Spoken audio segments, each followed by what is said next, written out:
igitumye avuga atyo ararogose. Ninde ashobora guharira ibyaha atari umwe niwe Mana. Yesu amenye mu mutima wiwe yuko biburanya muri bo batyo, acarababaza ati niki gitumye mwiburanya ibyo mu mitima yanyu? Icoroshe nikiye nukubarira ikimuga ntuhari ibyaha byawe, canke nukukibarira nti byuka wikorera inderuzo yawe ugende.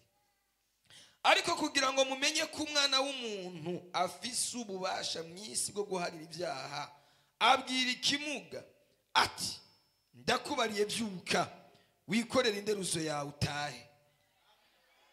Arabyuka aca yikorera inderuzo asohoka imbere ya bose, nuko bose barumigwa bahimbaza Imana bati ntitwari bwabone bene ibi. Amen. Amen. Iri ni jambo ry'Imana. Hili ni neno la Mungu. Iyo bavuze ngo iri ni jambo ry'Imana ushavuga gute? Kugira mwigirishe ubunyine muravyibagiye. Iri ni jambo ry'Imana. Hili ni neno la Mungu. Hallelujah. Amen. Yesu afise ububasha bwo gukiza. Ana uwezo wa kuponya. Nababwiye, niliwaambia nacho vyomara havikui kitu kuguha ibintu byose ushaka, akupe vitu vyote unavyohitaji, ariko gumana imisonga, lakini uwe na maumivu. Biragufasha iki? Vinakusaidia nini? Kuguha inzu nziza ukararayiriramwo, kukupa nyumba nzuri alafu unalala unalia, bimaze iki? Vinakusaidia nini? Kuguha igitanda cyiza ukararukiriramwo, kukupa kitanda kizuri lakini unakuwa unalia, bimaze iki? Vinakusaidia nini? Muri za 2011, mwaka wa 2011 nigeze hari umutamana aho nje gusengera ngaho mu Kinindo. Kuna mzee mmoja niliwahi kwenda kuombea huko Kinindo. Yari umubosi, alikuwa ni tajiri, yari afise amafaranga, alikuwa na falanga. None umuntu ashobora kuba afise nka etage indwi, yari afise etage nk'indwi zigeretse hano mu gisagara. Alikuwa ana nyumba kubwa kama 7, ma building ama etage, gorofa 7. Ntiyari umuntu afise amafaranga. Si, alikuwa mtu mwenye falanga. Yari afise amafaranga. Alikuwa na falanga. Vuga ngo amafaranga. Sema falanga. Hari abantu bafise inoti. Kuna watu wana pesa. Alikuwa mutama yari afise ikibazo. Lakini mzee huyu alikuwa na tatizo. Ntiyashobora kujya ibyo kujya abandi baje. Alikuwa hakuli vyakula vingine kama watu wengine wanakula. Aligena aho anja kumusengera. Kuna wakati nilikuwa naenda kumuombea, adashobora kuvyuka, hawezi hata kulamuka. Nkaba ngomba kuja kumusengera mu cyumba, ngamusengera mu cyumba. Ilikuwa bidii ili niende kumuombea chumbani. Nashobora kugenda.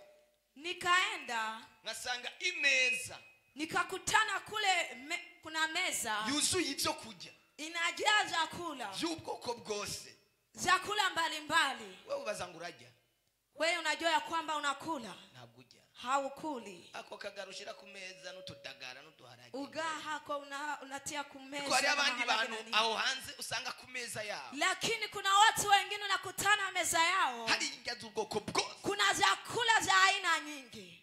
Ariko wewe nkasanga, lakini yeye nikakutana bamutekeye uduharage twatundi dutoto, walikuwa wanampikia maharage mbichi n'umusoma. Na msoma. Umusoma murawu? Mnawujua. Canke umukubi amababi y'ibiharage. Majani ya maharage. Ariko barajya neza. Wengine wako wanakula vizuri. Afisi faranga. Tena ana pesa. Ibyo bintu biraryoshe. Hivyo ni vizuri. Yari afisi kibazo. Alikuwa na tatizo. Ntiyashobora kuja kuri toilette. Alikuwa hawezi kwenda chooni. Bari baramubaze hano. Walikuwa walimpasua mahali hapa. Shiramo gatwiyo. Wakamtia lingoti. Rimwe yagenda mu Rwanda kabiri mu ndwi. Alikuwa anaenda Rwanda mara 2 kwa wiki. Kugira ngo ivyo yariye utujya byakunze kwaje. Ili vile viliwezekana tule tudogo wamekula. Badukuremo. Waweze kututoa. Imana yari yaramuhaye byose, Mungu alikuwa amempa yote, ariko Satani amushiraho ikiziriko. lakini shetani alikuwa amemtia iko kamba. Yararusha, Alikuwa amechoka. tekereza kuba ushobora gusuma indya zikajya abandi we ntuzige. Fikiria kuwa unaehemea chakula lakini wengine wanakula, wewe hauwezi Atari kula. kuba kutabishaka, Sio kusema hauvitaki, ariko Satani yaje kushiramo ikintu, lakini shetani alikuja akakutia ndani kitu wiyenza ukanwa amata. ili ungejaribu kidogo kunywa maziwa. Kandi babwira ibintu bibiri kutabijya ari umuvumo. Acha nikwambie vitu viwili, kama hauvikuli na kuwa laani. Icambere, Cha kwanza ni nyama. nyama, Cha kabiri ni kutanwa amata. pili kuto kunywa maziwa. Ibintu bibiri Vitu viwili hivyo. ntunwa amata, Hunywi maziwa, nturya inyama. hukuli nyama. Mwijuru ngo tuzonwa amata adafunguye. Eti mbinguni tutakunwa maziwa. Tuzonwa amata. Tutakunwa maziwa. Wewe ntunwa amata gute? Je, haunwi maziwa aje? Iyo ni laana. Uone umuvumo.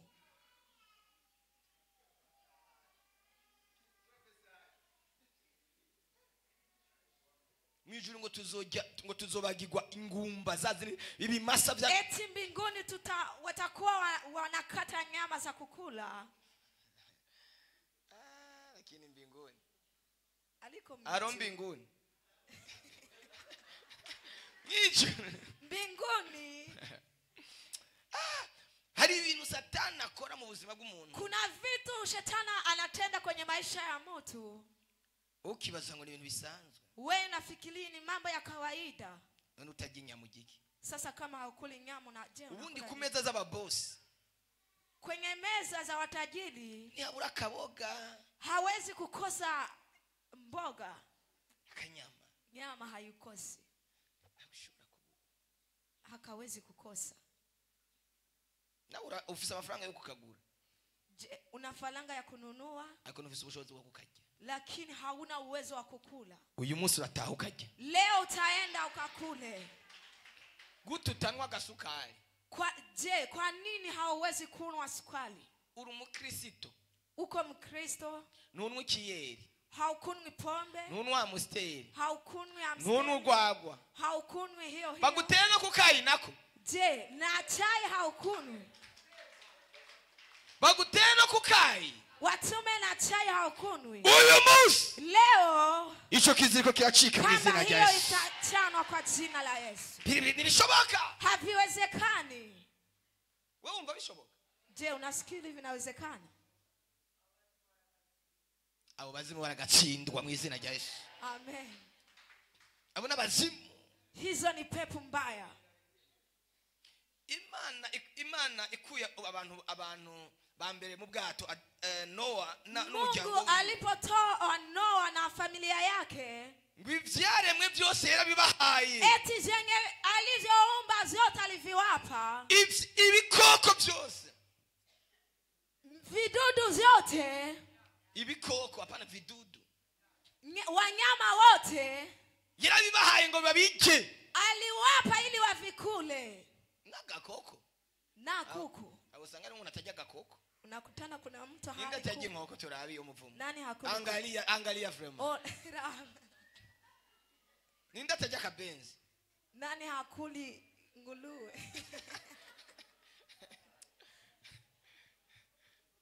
Yesu atugirire neza. Mungu atufanyie mema.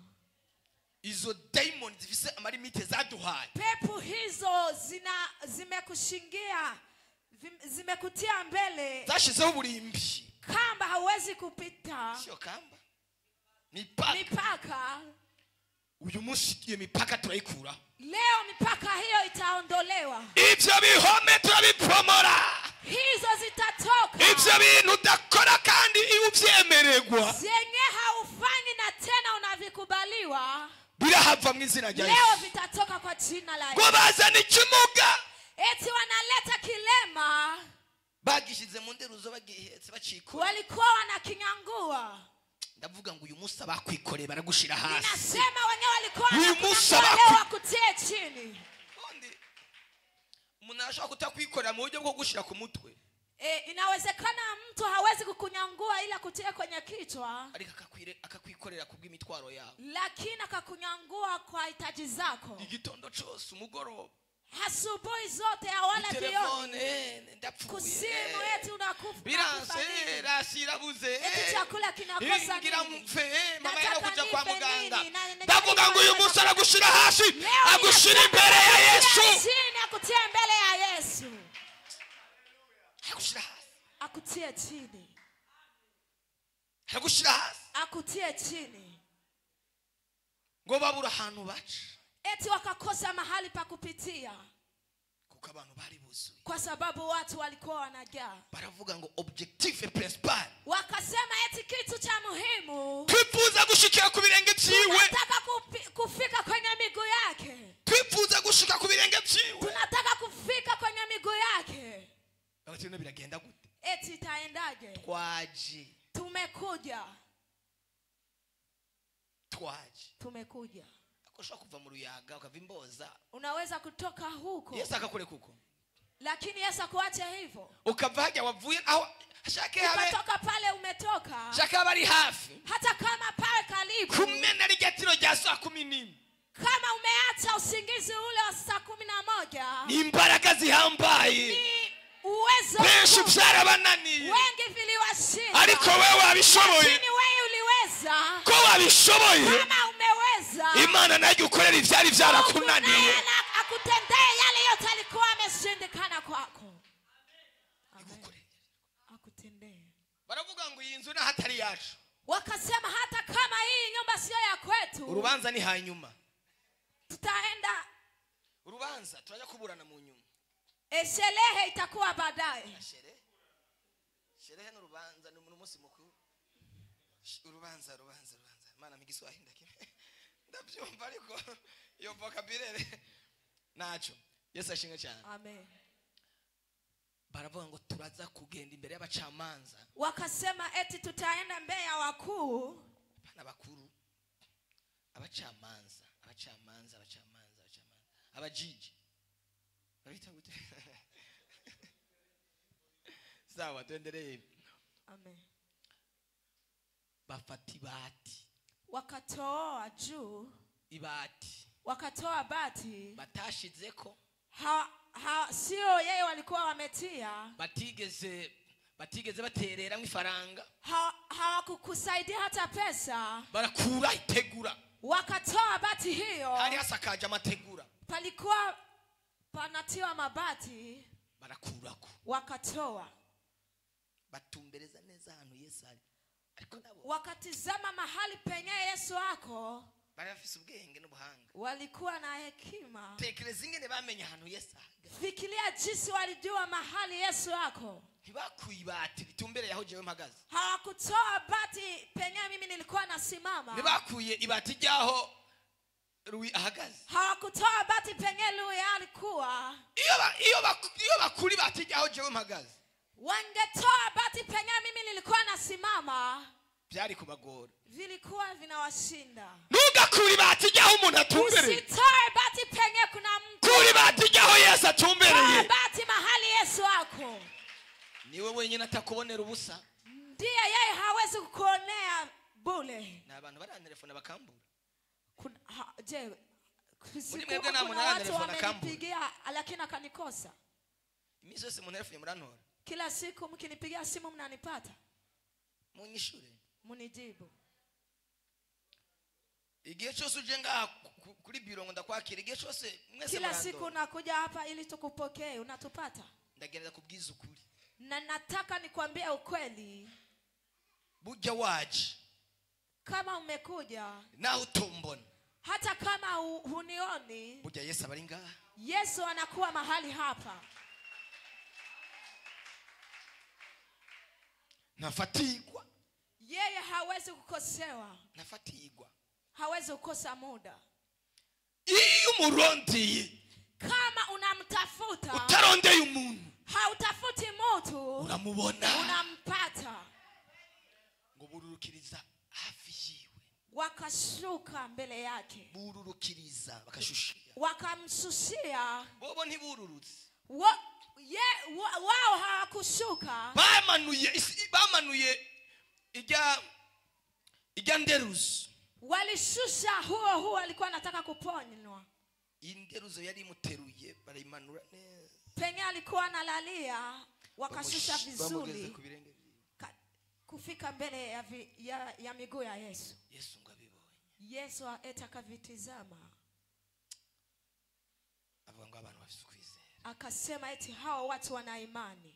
Yesu yabonye kwizera kwawe. Mungu ameona imani yako. Ndavuga ngo muri iki gitondo Yesu yabonye kwizera kwawe. Ninasema asubuhi ya leo Yesu yabonye kwizera kwawe. Yesu ameona. Yesu ari kinagomba gukora kubw'ukwizera kwawe. Yesu anataka kutenda kwa sababu. Twazamura haleluya. Tungesema haleluya. Tutaendelea na hii neno kesho. Tuzobandanya n'iri jambo ejo. Tulifafano. Kugira ngo dushobore kuryagura. Amen. Amen. Ejo tuzoginjiramo neza. Kesho tutaingiamo vizuri. Naona muda unaenea. Turabonye umwanya urakwiye. Amasigaye iminota 5. Kuna baki dakika 5 tu. Muri iyi minota 5. Mwa hizi 5 zinazobaki Tugomba dusenge. Tunataka kuomba. Ije dufisa amasaha 12. Kesho tunakuwa na masaa 12. Dufisa amasaha 12 yo kuba ku birenge vya Yesu. Masaa 12 kuwa kwenye miguu ya Yesu. Au umuntu wese azoja mu nguni. Azoja mu mfuruka yiwe. Penye kila mtu ataenda kwa wakati wake.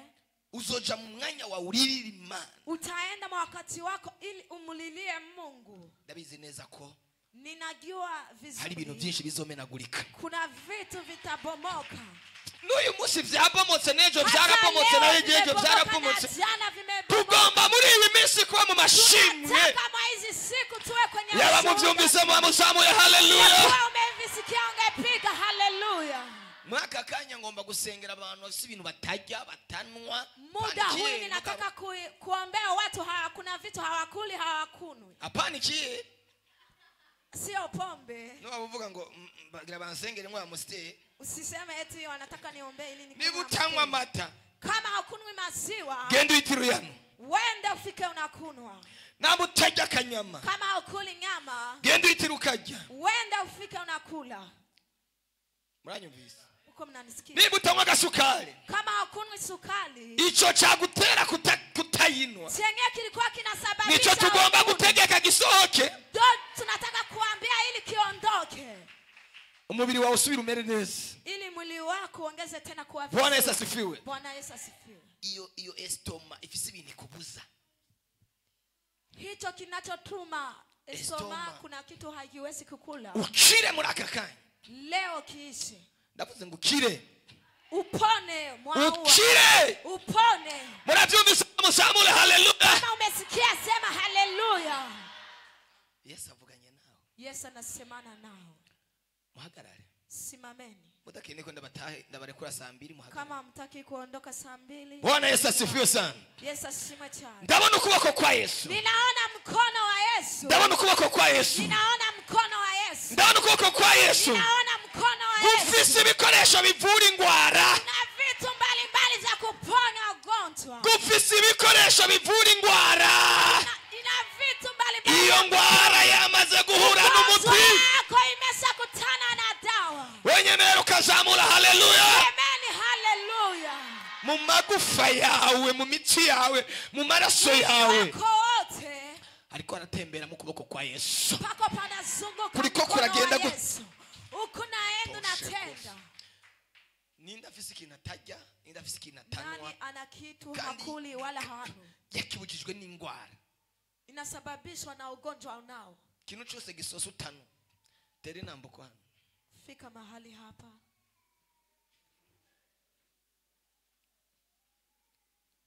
Twicaraga ku migezi y'i Babuloni. Tukarira twibutsi wacu. Yo. Imitima yacu yari yuzuyaga inda. Kuko na mutabazi twari dufise. Turafukama dutakira Uwiteka. Aratwibuka adukiza. dukiza amaboko. Yesu we yabatujyanye iminyago aradutahura, tugera i Siyoni kubw'ubuntu bwe. tuzafata urugendo rurerure, tuzurira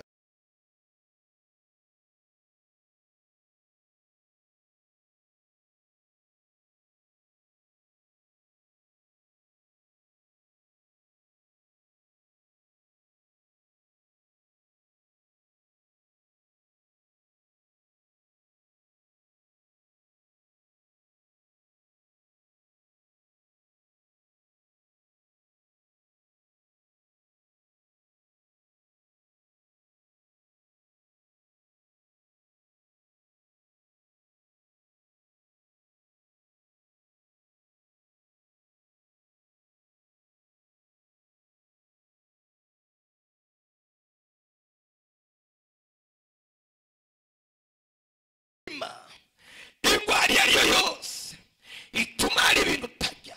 Niba utajya inyama, niba utajya ubugari, niba utajya ibiharage, niba utajya umuceri, ikintu cyose utajya, ndavuze ngo ubushobozi bw'Imana bugukoreka izina rya Yesu, mwizina rya Yesu, mwizina rya Yesu. Ndarekuye umuriro muri aka kanya, ndarekura umuriro mu buzima bwawe. Iyo daimoni kurekure, iyo daimoni kurekure, iyo pepo ikurekure, iyo mwemumbi ikurekure, uyo muzimu ukurekure mwizina rya Yesu Kristo. Ndahamagaye ubushobozi, ndahamagaye umuriro, ndahamagaye imbaraga, ndahamagaye ubushobozi, ndahamagaye umuriro, ndahamagaye ubushobozi, ndahamagaye imbaraga, ndahamagaye ubushobozi mwizina rya Yesu Kristo. Akira gukira, akira kubohoka, akira kwidegembya, akira kubohoka, akira kwidegembya, akira kubohoka, akira kwidegembya, akira kubohoka mwizina rya Yesu Kristo. Iyo daimoni mwizina rya Yesu Kristo nikurekure, nikurekure mwizina rya Yesu, mwizina rya Yesu, mwizina rya Yesu. Ndategetse, ndamenaguye, ndashwanyaguye, ndaturiye iyo mwemu mbi, uyo muzimu ukubuza kujya, ukubeshejeho nabi mwizina rya Yesu Kristo, mwizina rya Yesu Kristo. Mana urakoze, ndagushimiye kubakijije kandi kubabohoye mwizina rya Yesu. Amen. Senge muri rusange twese hamwe ikibazo cyose cy'ubugwayi butandukanye dufise. Umuntu wese yisengere, zamura amaboko. Data mwizina rya Yesu Kristo, nachiriye nguvu za Jehova, ndarekuye umuriro mwizina rya Yesu, ndarekuye imbaraga, ndarekuye ubushobozi bukiza, ndarekuye imbaraga zibohora, ndarekuye ubushobozi bukiza, ndarekuye imbaraga zibohora, ndarekuye imbaraga zikiza, ndarekuye ubushobozi bubohora. Mana mwizina rya Yesu, pomora kubita izi ngwara zihagarare, ibi byago by'ingwara bihagarare, ibi byago by'ingwara bihagarare, ibi byago by'ingwara bihagarare, ibi byago by'ingwara bihagarare. Mana ndasenga abana bawe, Mana ndasenga ubwoko bwawe, ndategeka, ndamenagura, ndarandura, ndashwanyagura, ndakubita. Senga, senga. Lebo shakatalabaya, litelebo shekete, lititititi, sheketaya baya, litalabonde miniabo. Tulira, tulira, tulira, tulira, tulira, tulira, tulira, tulira, tulira, tulira menagura, tulira shwanyaguza, tulira bomora, tulira kubita mwizina rya Yesu. Sambura, sangangura izo ngwara, ubwo buribwe, iyo estoma, iyo diabete, izo nzoka, byo byose bigendagenda mu mubiri wawe. Menagura, akira gukira iyi sana kakanya, akira gukira iyi sana uyu munota, akira ubuzima izina rya Yesu Kristo. Mana urakoze, Mana ugize neza, turagushimiye, tugukomeye amashyi menshi mu izina rya Yesu. Amen. Mani bahezagire. Mungu awabariki. Kuzamura haleluya. Semeni haleluya. Tuikae. Tuikae. Kwa mwanya. Kwa sababu sababu ya ariko hari umuntu yafashijwe uyu munsi n'ijambo Je, n'intahe mtu amesema- bazamure haleluya. na ushuhuda. Ngene mubwira abantu ibintu biriko biraba Mwende mwambie watu zenye viko vinakuwa. burakeyo irabandanije Blake inaendelea, irabandanije ndabizi neza ninajua vizuri igihe cy'intahe ni wakati wa ushuhuda, igihe cy'intahe ni wakati wa ushuhuda. mutumira abantu mubabwire ati ibihe Mwalike watu mwambie kwamba nyakati ziko zinaenda, bajyame bashishikare bijyamire, waendelee kulala ariko wowe ubandanyuze. lakini wewe uendelee kuja. Tugomba gukorera Imana, Tunataka kumtumikia Mungu mwishikanwa ry'uyu munsi. katika maisha sadaka ya leo. Umuntu wese agira ikintu atanga, Kila mtu awe kuna kitu ana. kwani ntambara ugira ikintu utanga, upigane ili utie kitu hejuru y'ibyo twavuze iyi ndwi yose, juu ya vitu vyote tumesema hii inga yote. ugira ishikanwa Imana, Uwe na sadaka unampa Mungu. haleluya. Amen. Ugira ikintu Imana uvuga ngo ibyavuzwe iyi ndwi yose, Uwe na kitu nampa Mungu kisema yenyewe yote yalisema uvuga ngo ibyavuzwe byose ndabihinduye byanje, eti zenyewe zote vilisema ninavigeuza kuwa za kandi ibi bintu birakora, tena hivi vitu vinatumika. haleluya. Amen. Ugira ikintu Imana, Uwe na kitu nampa Mungu. utanafise n'ituro, Hata kama hauna sadaka, usaba uwo mwicaranye. uombe mwenyewe, mnaikaa pamoja. Umunyu we ntimusaba, Chumvi si mnaenda umunyu ni umuriro nimuja kuwusaba, moto si mnaenda kuomba. saba uwo mwicaranye nta cyakiri. Omba mwenyewe, mnaikaa pamoja. Itiza nimusimgire ishikanwa Imana. Mwambie kuazime eti leo niwe Uyu munsi mishikanwa Imana, niwe na sadaka ya kumpa Mungu. naho cuba ikingurunguro cya 50, Hata kama hiyo 50, ariko ukagitangana intego, lakini Kirafisi ukaileta ukitoka rohoni. iratuvuga ibimazi cyangwa amashikano. Tunaposema sadaka, Si twebwe twabizanye, sio sisi ariko tulivileta, n'amaprinsipe y'Imana, lakini ni agano la Mungu, si isezerano, ni amri ya Mungu. najua Swahili usinidanganye. Haleluya. Yes, ni amri ya Mungu. Ni itegeko ry'Imana. Kubikora Kuvitenda bifise ikintu bire. vinakuwa vinaleta kitu. Haleluya. Amen. Kuva nabaho, Tangu nilikuwa nimeishi, ejo niho umuntu umwe yantangaje. jana kuna mtu amenishangaza. Yambwiye ati ngomba gutangira Imana ikimazi. Aliniambia kwamba anataka kumtolea Mungu sadaka. Arampamagara, Akaniita. ngiye ngeze ahantu ahaba, Nilipofika mahali anapoishi, sanga yaguze impene, nikakutana amenunua kondoo, mbuzi. byose ni bimwe. Haleluya. Amen. Abagati numva nkwiriye gutanga ikimazi cy'amaraso. Akasema ya kwamba nilisikia ya kwamba ninaweza kutoa sadaka ya kutoka damu. Nanje hari amaraso menshi yavuye, hari bimazi byatanzwe by'amaraso ku buzima bwanjye. Eti kwa sababu kuna damu nyingi. Numva ibimazi by'amahera n'ibindi narabitanze yangu.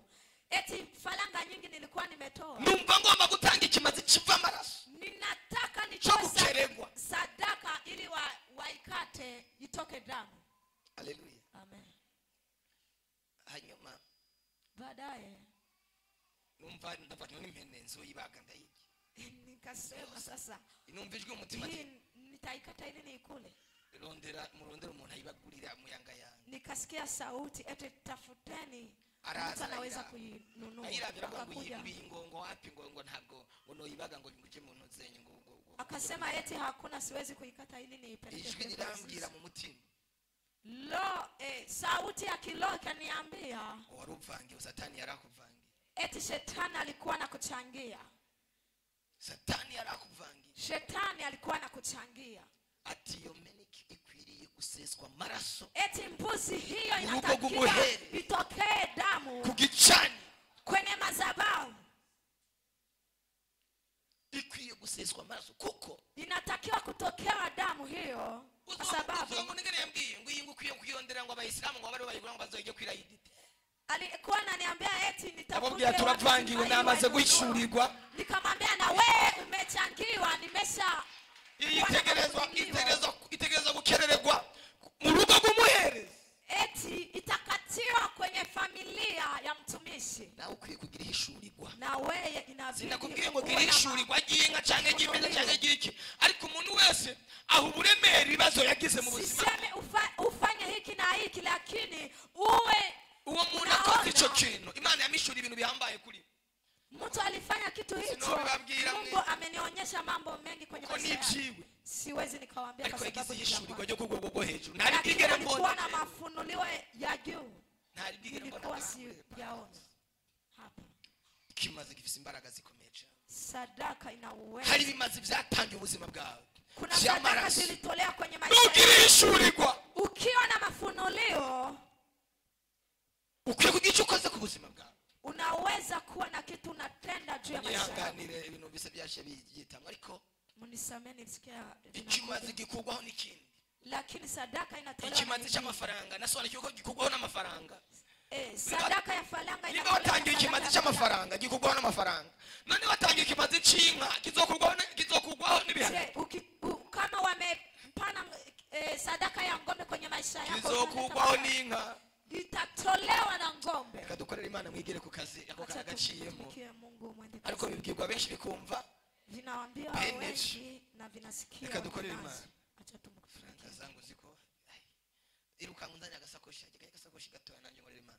Data ndasenga abana bawe bahezagire usuka umugisha ucuncubure muri byose uhezagire abana bawe uhezagire ubwoko bwawe uhezagire ihanga ryawe kintu cyose umuntu agiye gutanga ukirabe nk'ituro rizima ukirabe nk'ikimaze kizima mu izina rya Yesu amen. Teri nambuko niba ukeneye gutanga ikigira 10 baraguha envelope ushiremo ikigira 10 ariko haguruka nishikanwa ryawe. Mungu akubariki sana. Inzandiko z'indega zari nyinshi Babuloni yose yamenye izina ryanje ariko nyuma yo gupfa kwe amaraso ye yankuyeho urubanza ariko nyuma yo gupfa kwe amaraso ye yankuyeho urubanza. Abatarazana za envelope bari bajanye bazizana hanyuma turangiza. Sinkirica abantu bipfuza komba ariko ndica Imana ishaka komba cyo yaminduye amaraso ye yaminduye izina amirindirisha yaminduye amaraso ye yaminduye izina amirindirisha amaraso yamenetse yankuyeho urubanza yankuyeho urubanza narabohowe ndaririmba kuko nzi yuko nababariwe. Twarangije mujana umugisha w'Imana. Tumemaliza mwende na ejo nimba uvyuka saa 10 nkuko wari uvyuka ijoro kama utalamka saa 10 jinsi ulikuwa unavifanya 6 top 6 timati saa 12 za asubuhi tuzodutangwe kisengesho nzoba ndi hano kugicana tutakuwa tunaanza na ombi. Nitakuwa hapa kwenye madhabahu nzoba ntatangwe isengesho nitakuwa nimeanza ombi. Sinzi ngo tuzoyakora isaha imwe cyangwa amasaha 2 amabarinzi babanda sijui kama tutafanya saa 1 au 2 ili waendelee, lakini tunataka mwezi huu tugusozera hari ibintu twasozereye tumalize na kuna vitu tumeshamalizia. Mbega birashoboka? Je, vinawezekana? Birashoboka. Vinawezekana. ugira ukwizera gusa, uwe na imani tu. iyi ejo kwa gatandatu no kwa Mungu, Kesho na kesho kutwa sinzi iminsi ngene no ivuga, sijui jinsi niseme hizi siku, ariko iyi minsi izokoreka ibintu bikomeye. lakini siku hizi Ejo no kwa zitafanyika Mungu vitu mu vya ajabu. gusenga n'ubuhanuzi, Kesho na kesho kutwa ni tuzohanurira ubuzima bwawe. tutatoa unabii kwenye maisha yako. Ko mutajya ku kazi, Mbona hamwendi kazini? abanyeshuri nimucebe, Wanafunzi msichelewe. Mana hezagira abana bawe, baha umugisha, bagirire neza kuri za envelope. Mana kuri iki kimazi cy'amafaranga ubugurura amafaranga, ubasesekarize. Duguruye imiryango y'amadolari, imiryango y'amaero, imiryango y'amapaundi, imiryango y'amafaranga menshi, amafaranga atandukanye, ubugururire mwami Imana amasezerano atandukanye, ubagirire neza muri byose mu izina rya Yesu Kristo, amen. Uyu munsi muherekezwe n'Imana mu mirimo yanyu. Uyu munsi mubone ikiganza cy'Imana mu mirimo yanyu. Yamuhe mu izina rya Yesu, yamuhe kabisa. Ngo hari uwo yizereye kugira ngo Imana imuhe ifaranga. Mana umpe